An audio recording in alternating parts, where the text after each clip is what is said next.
കോഴിക്കോട് പയ്യോളിയിൽ നവവധുവിനെ ആത്മഹത്യ ചെയ്ത നിലയിൽ കണ്ടെത്തി എന്ന മറ്റൊരു വാർത്തയിലേക്ക്. ചേലിയ കല്ലുവെട്ടിക്കുഴി ആർദ്ര ബാലകൃഷ്ണനാണ് മരിച്ചത്. 24 വയസ്സായിരുന്നു.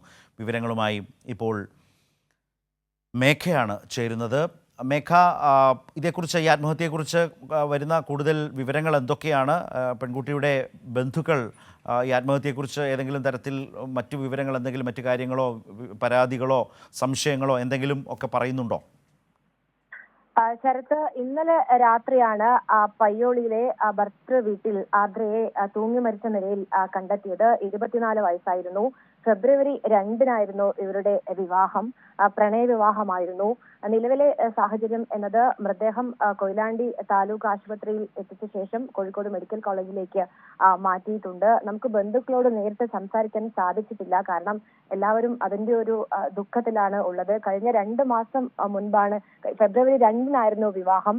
അതുകൊണ്ട് തന്നെ എന്താണ് ഈ മരണത്തിലേക്ക് എത്തിച്ചത് എന്നതുമായി ബന്ധപ്പെട്ട് ആർക്കും വലിയ വിവരങ്ങൾ ഇല്ല എന്നതാണ്. ഏതായാലും ഒരു ദുരൂഹതയും ഇപ്പോൾ കുടുംബം ഇതുമായി ബന്ധപ്പെട്ട് ഇതുവരെ ആരോപിച്ചിട്ടില്ല. ശരി, മേഘയാണ് വിശദാംശങ്ങൾ ഇപ്പോൾ നൽകിയത്.